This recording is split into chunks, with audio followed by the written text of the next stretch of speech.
우리는 수요일 날 통해 가지고 하나님을 경험하는 삶을 배우고 있어요. 여러분 또 한 주의 중반인데 여러분 어떻게 하나님을 경험하시고 계신가요? 오늘도 찬양했는데 하나님이 나한테 뭐라고 하시던가요? 내 일터에서 능숙하게 일하는 나를 하나님은 어떻게 보고 계시던가요? 여러분 매번 무슨 환청 들듯이 얘기하진 않겠죠. 구약에서 나오는 아브라함도 그렇고요. 그 사람들도 매번 그렇게 들렸던 게 아니에요. 매번 하나님이 야 그렇게 하지 마 이렇게 하지 마 감시자처럼 했으면 아브라함이 첩을 통해서 이스마엘 얻을 이유도 없고요. 그러니까 오해는 안 하셨으면 좋겠어요. 그런데 분명한 거는 하나님은 살아계시고 말씀하시고 표현하신다. 그 하나님은 우리와 관계를 추구하세요. 사랑의 관계. 그러면 이분이 또 한 주간의 삶 속에서 내 삶 속에서 끊임없이 사랑의 관계로 초청하셨고 내게 말을 거셨고 자신의 감정을 표현하셨을 텐데 그걸 누리고 계시는가? 신앙이란 건 다른 게 아니라 그런 건데요. 하나님은 사랑의 관계를 우리하고 추구하십니다. 그런데 이 사랑의 관계에서 되게 중요한 게 있어요. 뭐냐면 이 관계는 내 욕심을 가지고 내가 할 수 없다는 거예요. 내가 하나님 관계에 있어, 내 관계에 있다니까 이거를 내 열심으로 만들어낼 수가 없어요. 왜냐하면 이 관계의 주도권이 누구에게 있냐면 하나님께 있기 때문에. 하나님께 주도권이. 내가 한번 만나봐야겠다. 아, 잘생겼네. 내가 성형수술도 하고 돈도 많이 벌고 맛있는 것 좀 사줘가지고 만나자 저 사람. 그렇게 할 수 있는 게 아니에요. 왜냐하면 이 주도권이 우리의 신랑 되신 하나님께 있기 때문에. 그래서 하나님이 우리를 선택하셨어요. 그리고 우리를 사랑하셨어요. 그리고 그 사랑, 선택과 사랑 속에서 하나님이 원하시는 것이 무엇인지, 내 인생을 통해 이루고 싶으신 게 무엇인지를 알리시는데 이 모든 것은 누구에게 있어요? 하나님 주도권 아래 있어요. 이렇게 하나님은 관계로 초청하시고 그 관계는 사랑의 관계인데 이 관계의 주도권이 언제나 하나님에게 있다는 것이 성경에서 발견돼요. 그래서 창세기 6장에 보시면 여러분 노아에게 심판이 올 걸 알려줬어요. 야, 비가 많이 올 거다. 이제 심판당할 거니까 이제부터 내가 언제 비를 내릴 거니까 그때까지 준비해. 이렇게 하지 않았어요. 멸망시킬 그 하나님의 계획은 철저히 하나님 주도권에 있어가지고 언제 홍수가 날지 노아는 몰라요. 하나님은 노아한테 얘기했어요. 야, 너 방주 만들어. 내가 만드는 법 알려주는 대로 만들어. 길이는 이만해야 되고 칸들이 있어야 되고 안팎에 이 역청을 칠해서. 그러니까 잘 보세요. 이 심판을 하고 노아를 초청하셨어도 주도권은 철저히 하나님에게 있어가지고 야 노아야 내가 몇 월 며칠 날 비를 내려가지고 홍수가 날 텐데 어떻게 하면 좋겠냐? 너 어떤 거 할 수 있어? 이렇게 물어보지 않았어요. 야 너가 배 만들어 본 적 없지? 아 그럼 배는 안 되겠다. 이렇게 하지 않았단 말이에요. 이 사람 배 만들어 봤겠어요? 안 만들어 봤죠. 그러니까 보시면 철저하게 주도권이 하나님에게 있어요. 뭐 노아만 그렇습니까? 아브라함도 마찬가지예요. 야 아브라함아 너 고향 친척 아버지 집 떠나야겠다. 내가 너에게 보여줄 땅으로 가야겠다. 이런 불친절한 관계가 어디 있어요. 여러분 철저하게 주도권이 누구에게 있다는 거예요? 하나님에게 있다는 거예요. 아브라함아 너 맞아 고향을 떠나본 적 없지? 그러니까 저기 니네 동네에서 내가 한번 일해볼게? 이러지 않았어요. 아브라함아 고향 떠나는 거 힘들겠니? 아 그러면 그건 안 되겠다. 야 너 어느 정도 순종할 수 있니? 아 이만큼이요. 그렇게 일하지 않았다고요. 오늘날 우리가 신앙생활 어떻게 해요? 하나님 주도권하고 관계없어요. 아 저는요 요만큼을 할 수 있겠어요. 아 저는요 이런 일을 하고 있으니까 요만큼이요. 다 주도권이 누구에게 있는 줄 아세요? 다 자신에게 있어요. 그게 구약성경에서 보면 뭐예요? 자기 소견인 거예요. 자기 소견. 하나님을 믿긴 믿는데 예수를 믿긴 믿는데 자기 관점 안에서 믿는 거예요. 주도권이 자기에게 있죠. 그러니까 하나님을 경험할 수 없죠. 왜냐하면 주도권은 하나님께 있는 거니까. 그게 가짜 신앙인 거예요. 모세를 부르셨을 때 똑같죠. 모세야 네 발에 신을 벗으라. 너의 주도권을 내려놓으라는 겁니다. 그리고 모세한테 얘기합니다. 모세는 지금 이집트에서 살인 수배자예요. 야 거기로 가야 돼. 철저하게 주도권을 가지고 하나님이 명령하세요. 야 모세야 너 현상 수매법에 지금은 안 되겠지. 언제쯤 되겠냐. 얼굴 좀 바꾸고 수염 좀 깎고 가면 되지 않겠냐. 어떻게 생각해? 이렇게 하지 않았어요. 주도권은 철저하게 하나님이 갖고 가시고 그 관계, 사랑의 관계로 초청된 우리는 순종하도록 요청받았어요. 그 관계로 들어올지 말지. 사람은요, 타락한 인간은 아무도 자기 스스로 하나님을 찾지 않아요. 오늘 우리가 읽은 로마서가 그 얘기예요. 기록된 바 의인은 없나니 하나도 없다. 하나님 안에서 그 조건에 맞는 사람은 한 명도 없어요. 하나님 앞에서 의로운 사람이 없대요. 깨닫는 자도 없고 하나님을 찾지도 않는데요. 이게 왜 그러냐면 첫사람 아담의 죄가 그만큼 치명적이란 얘기예요. 그래서 여기 있는 우리는 다 우리가 막 하나님 선택하고 잘 믿어보려고 하고 내가 좀 더 착하고 성실해서 여기 있는 줄 아는데 아닙니다. 이게 다 하나님의 주도권에서 여기까지도 온 거예요. 그런데 우리가 이런 병이 들어가지고 끊임없이 착각해요. 내가 그래도 다른 사람들보다 좀 나았기 때문에, 내가 그래도 그때 새벽 예배라도 안 빠져서, 그때 어떤 권사가 기도하러 가자고 했으니까 내가 그래도 거기서 순종했기 때문에 다 착각하는 거예요. 하나님이 주도권을 가지고 우리를 이 사랑의 관계로 초청한 거예요. 아담 이후, 첫사람 아담 이후의 사람은 본질상 그 내면에 심판받을 백성이에요. 그래서 전에는 에베소 교회에다가 바울이 이렇게 얘기합니다. 전에는 우리도 다 그 가운데에서 우리 육체 욕심을 따라 지내며 육체와 마음이 원하는 것을 하여 다른 사람들처럼 본질상 진노의 자녀였더라. 믿음이 없는 사람, 선택받지 못한 사람, 사랑의 관계 안에 들어오지 못한 사람은 본질상 그 결말이 뭐예요? 하나님의 진노 가운데 놓여 있다. 하나님의 진노 가운데 있는 사람은요, 자기가 주도권을 가지고 살아요. 자기가 주도권을 가지고 사는 게 뭔지 아세요? 욕심이라는 거예요. 욕심. 다 자기가 판단해요. 아무도 자기가 욕심이라고 생각 안 해요. 그거는 당연한 것, 내 권리라고 생각하는데 아니에요. 타락한 모든 사람들은요, 하나님께 주도권을 내어드리지 않는다면 다 자기 소견에 따라 욕심을 따라 사는 거하고 똑같은 거예요. 그러니까 사람들이 이 욕심 대 욕심 부딪히면 소송전이 벌어지는 거예요. 그게 본질상 즉 진노받을 백성들의 특징이다. 그러니 하나님 백성의 가장 큰 특징은 뭐냐면 하나님의 주도권을 인정하여 그분을 따라가는 삶을 살게 되는 거예요. 그러므로 오늘 로마서 읽으셨잖아요. 첫사람 아담 이후의 모든 사람들은 다 치우쳐서 아무 유익이 없어요. 선을 행할 줄 모르죠. 선악을 알게 하는 열매를 먹었지만 선악을 구분이 안 되는 거예요. 그런데 다 나름의 선악의 기준이 있어요. 그게 자기 소견이잖아요. 자기 주도권이 있단 말이에요. 그것 때문에 다툼이 나고 하나님에게서 멀어져 가요. 그러면 하나님과의 관계 속에서 누가 주도권을 잡아야 더 좋을까요? 당연히 하나님이 잡아야 맞는 거죠. 내가 주도권을 가지고 신앙을 하려고 그래요. 사람들이 자꾸 교회에서 자꾸 뭔가 요청하고 요구하는 사람들이요, 그 마음에 잘 보면 자기가 원하는 신앙 방식이 있는 거예요. 그걸 자꾸 주도권 행사하려고 하는 거예요. 그게 욕심이고 죄예요. 하나님께서는요, 주도권을 잡으시고 우리를 그분 자신에게로 이끌어 가세요. 내가 가는 것 같지만 아니에요. 하나님이 이끌어 가시죠. 그래서 요한복음 6장에 보면 예수님께 오는 사람들, 즉 믿게 된 사람들에 대해서 예수님이 이렇게 얘기를 해요. 나를 보내신 아버지께서 이끌지 아니하시면 아무도 내게 올 수 없으니 오는 그를 내가 마지막 날에 다시 살릴 것이다. 예수님은요, 예수님께 오면 마지막 때에 부활에 이르러서 영원한 삶을 살게 되잖아요. 근데 이게 어떻게 올 수 있게 되냐면 하나님 아버지가 이끌어 주셔야 오게 되는 거예요. 아버지께서 이끌어 주셔서. 그러니까 이게 내 욕심으로 막 믿음을 내 자녀들에게도 할 수도 없고요. 내 욕심으로, 내 열정으로 교회 와가지고 어떻게든 하나님 만나보려고 되는 게 아니에요.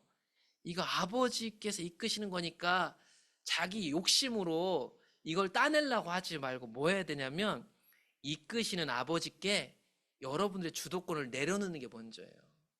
그러니까 교회 안에요, 잘못된 신앙으로 빠진 이유가 그 극단이 다 어디서 오냐면 내가 주도권을 가지고 살기 때문이에요. 그래서 열심이라는 주도권을 갖고 있는 사람, 성실하고 있잖아요. 뭔가를 성취감이 높은 사람들은 교회 와서도 그 방식으로 자기 주도권을 행사해요.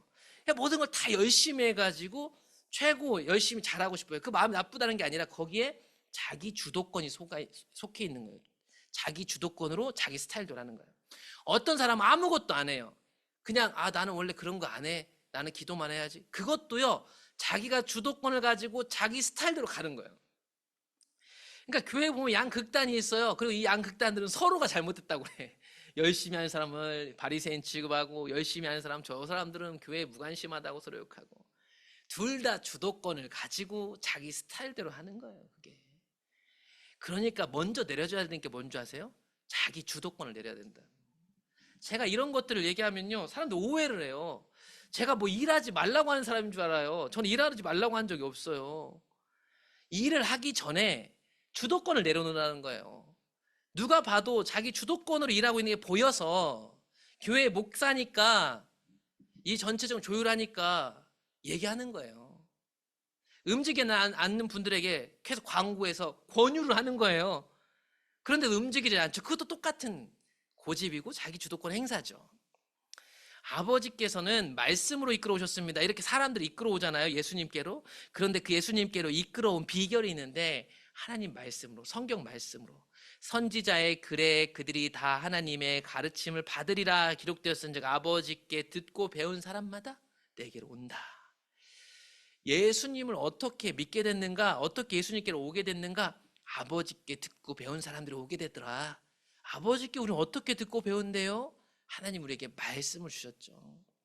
오늘날처럼 확실하게 쉬운 성경, 뭐 현대인의 성경, 뭐 도저히 못 알아볼 수가 없기에 성경이 있는데, 여러분 말씀을 통해서 아버지께서 우리를 이끌어 가시는 걸 느끼고 계십니까? 말씀이 나를 끌어가지고 하나님이 주도하시는 자리로 인도하는 걸 경험하셔야 돼요. 이걸 경험하지 못하니까 어떤 사람은 늘 시켜주세요.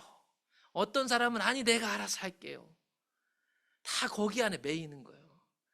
하나님께서 자율적으로 이끌어 가시도록 저는요 방해가 안 되려고 되게 애를 써요. 여러분 어떻게 보실지 모르겠지만 제가 담임 목회를 하고 나서부터 제가 예전부터 저는 목회할 때 그게 제 원칙이에요. 하나님이 이끄시도록 제가 방해만 안 되는 게 제 꿈이에요. 방해만 안 됐으면. 방해만. 근데 어떤 사람들은요 그걸 모르니까 자꾸 저를 흔들어대는 거예요. 어떻게 해주든지 자기를 이렇게 끌어주든지. 신앙은 그렇게 해서 되는 게 아니잖아요. 지금도요 제 나름대로는 되게 많이 여러분들에게 개입하고 있는 거예요. 지금 하나님 주시는 말씀들 잘 읽으시면서 이끄신 하나님께 끌려가시면 돼요. 예수님 믿게 된 것도요 아버지의 주도하심과 이끄심이다.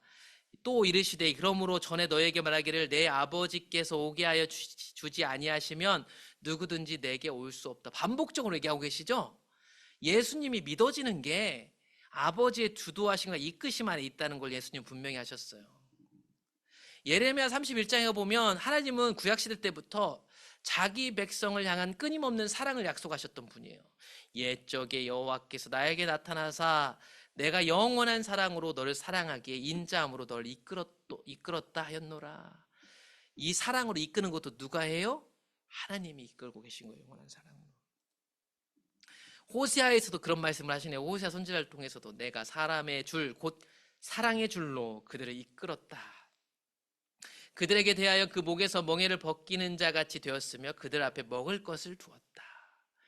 먹을 것을 두고 힘든 것을 벗겨내며 하나님이 계속 이끌고 계세요. 오늘날 사람들이요 다 병들었어요. 아파요. 그런데 주님이 우리에게 먹을 것을 두고 내 무거운 짐을 멍에를 대신 지시면서 사랑줄로를 땡겨요. 근데요 사람들이 안 와요. 하나님 이 주도권을 가지고 땡기는데요 사람들이 거절한단 말이에요. 거절. 오늘날 최대 문제는 그거죠. 하나님이 주도권을 가지시고 이끌어 가는데 신기한 건 하나님이 우리에게 선택권을 주셨다는 거예요. 선택권을 마치 주신 것처럼. 하나님이 이끌어 가시는 게 보이고 거기에 내 주도권을 내려놨을 때 우리는 전적으로 하나님이 이끄시는 걸 경험하게 될 텐데 타락한 사람이 끊임없이 거절하고 거부합니다. 하나님이 이끌고 계신다는 것을 알 수 있는 장면들이 성경 곳곳에 나오는데 사도행전 9장에 사울이 그 예가 될 수 있어요. 사울이 주의 제자들 예수 믿는 사람들에 대해서 위협과 살기가 등등해가지고 그 사람 잡으려고 공문까지 받아서 가는데 그 사람이 예수님을 만나죠. 그러니까요 이 사람이 예수님 만난 건 철저하게 하나님 주도권 안에 있는 거잖아요. 그렇죠? 이 사람이 뭘 했습니까? 아니죠. 하나님 주도권을 가지고 이끌어간 거예요. 그런 상태에 있는 아주 강팍하고 완악한 상태에 있는 사울에게 하나님이 찾아오셨어요. 예수님이 찾아오셨죠. 그래가지고 사울이 변화된 거잖아요. 요한복음 15장에 가보면 제자들을 선택한 것도 누가 한 거죠? 너희가 나를 택한 것이 아니고 내가 너희를 택하여 세웠다. 이는 너희로 가서 열매를 맺게 하고 또 너희 열매가 항상 있게 하여 예수님 이름으로 하나님 아버지께 무엇을 구하든지 다 받게 하려는 것이다. 제자들을 택한 것도 제가 예수님 따라다니면 좀 괜찮을 것 같은데 해서 한 게 아니래요. 예수님이 선택했대요. 여러 어부들이 있는데 그 어부들 중에 선택한 사람들인 거예요. 철저하게 하나님 주도권 아래 있죠. 그래서 이 제자들, 즉 성도, 예수 믿는 사람들은 하나님께서 세상에서 선택한 사람들이다라고 볼 수 있어요. 그러므로 너희가 세상에 속하였으면 세상이 자기의 것을 사랑할 것이나 너희는 세상에 속한 자가 아니요 도리어 내가 너희를 세상에서 택하였기 때문에 세상이 너희를 미워한다. 세상의 가치관 속에 살 때요, 선택받은 사람들은요 불편함을 겪어요. 세상과 다른 방식으로 살기 때문이에요. 그래서 사탄의 권세 아래 있는 세상은요 자연스럽게 예수 잘 믿는 사람들하고 충돌할 수밖에 없어요. 이 가치관이. 그래서 세상이 미움을 받게 돼 있는 거예요. 그 가치관 속에서. 베드로는 잘 아시다시피 예수님이 구약 성경에 약속한 기름 부음 받은 자, 즉 그리스도 메시아라는 것을 알게 되었고 믿게 되었습니다. 그런데 이것도 잘 아시다시피 하나님이 알게 해주신 거예요. 하나님이 믿어지게 하신 거래요. 이를 너에게 알게 한 것은 네가 아니다. 너가 갖고 있는 어떠함이 아니고 하늘에 계신 아버지께서 알게 하신 것이다.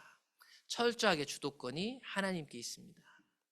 그러므로 우리는 질문해 봐야 되죠. 이제 이런 말씀 듣고 나는 하나님이 나를 사랑하기로 결정하신 것을 깨닫고 있는가? 여러분, 이거는 깨닫는다는 말보다는 경험하고 있는가라고 질문하면 더 좋겠어요. 이 머리로 이론으로 그렇다더라가 아니라 이게 실제로 경험되어지고 알아지는 거죠. 그렇지 않았다면 그리스도인이 될 수 없었을 것입니다. 하나님이 우리를 사랑하기로 결정하지 않으셨다면 사실은 예수 믿는 사람이 될 수 없었을 거예요. 우리를 부르셨을 때 하나님께서는 무언가 계획을 갖고 계셨습니다. 우리를 향한 하나님의 계획과 뜻이 있어요. 그분이 우리를 선택하셨다는 건, 지금 여기 있다는 것은 우리 인생에 하나님이 일을 하기 시작했다는 것을 의미해요. 그러므로 우리는 하나님이 주도하신 이 사랑의 관계를 경험하기 시작했다는 것을 인지하기 시작해야 돼요. 여러분이 느끼든 느끼지 못하든. 그러면 이 사실을 믿고 우리가 해야 될 건 뭘까요? 이 사랑의 관계로 들어가기를 소망하는 마음을 갖는 게 첫 번째겠죠. 당신이 이해할 수 있도록 하나님께서 당신의 마음문을 열기 시작하셨어요. 이미 이 자리에 있다는 건. 그러면 이 마음문을 열기 시작한 하나님께 우리의 주도권을 내려놓자는 거예요. 내려놓자는 거. 내 상처도 더 이상 숨기지 말자는 거예요. 하나님 앞에서. 내 어려움과 내 성격과 다른 사람 앞에 숨기는 거 있죠? 그거를 숨기지 않아야 된다는 거예요. 그게 뭐냐면 주도권을 하나님께 드리는 거예요. 이제 우리는 무엇을 하면 될까요? 다른 게 아니에요. 하나님의 이끄심, 주도하심, 이 앞에서 하고 계신 이 일들을 받아들이는 거예요. 받아들이는 거. 이렇게 계속 해주셨으면 좋겠다. 그게 반응하는 거예요. 반응. 이게 주도권을 내어드리는 거예요. 그래서 하나님이 이 일들을 하시는 것들이 내 삶에서 이루어지면 따라가는 거예요. 그분이 주도권자니까. 내 성격하고 안 맞아요. 저 사람하고 함께 있는 게 나하고 안 맞단 말이에요. 그런데 하나님이 이끄시고 주도하심에 올바른 반응이라면 가는 거예요. 가는 거. 그러면 거기서 우리 가운데 일하고 계신 하나님을 경험하는 거예요. 하나님이 나를 얼마나 사랑하는지를 알게 되는 거죠. 오늘날 왜 교회에 하나님을 경험할 수 없을까요? 다 이 주도권 싸움 때문입니다. 주도권 때문에. 여러분, 그래서 교회 싸움이 나는 거예요. 제가 말했잖아요. 갈등이 왜 없겠어요? 미운 사람이 없겠냐고. 문제가 왜 안 생기겠냐고. 생기지. 더 많이 생길걸요? 왜냐하면 교회는 사탄이 역사하니까. 왜냐하면 여기가 최후 접전지거든요. 세상 사람들 가운데 가서 사탄이 할 일이 없어요. 뭐하러요? 이미 세상 권세 아래 있는데. 교회에서 역사하죠, 마귀는. 왜냐하면 하나님 백성들이 이 땅에서요 힘을 발휘하면 자기들 목적이 끊어져요. 그러니까 저기 가서 일하지 않는다니까요. 우리 가운데서 일한다니까요. 근데 우리 가운데서 일하고 있는데 사람들 다 저마다 자기 주도권을 가지고 신앙생활을 하는 거예요. 그래서 교회에서 갈등이 나오는데 이게 해결이 안 되는 거예요. 해결이. 이게 오늘 한국교회 고질적으로 나는 질병으로 여러분 이미 증상이 파다해요. 그런데 아직도 이건 내 얘기는 아닐 거야. 우리 교회 얘기는 아닐 거야. 다 속고 있는 거예요. 여러분, 주도권을 내려놓으세요. 이거 교만한 거죠. 하나님이 어떻게 주도하시는지를 주목하고 따라가야 돼요. 하나님과의 사랑의 관계에서 하나님께서 주도권을 잡으신다는 것은 성경 곳곳에 나타납니다. 신명기 30장에서도 광야 2세대 3세대에게 말씀하죠. 내 하나님 여호와께서 내 마음의 할례를 베풀 것이다. 몸의 할례를 베푸는 게 아니라 마음을 새롭게 해가지고 여호와를 사랑하게 만들 것이다. 하나님을 사랑하게 만들 거니까요. 고집만 내려놓자고요.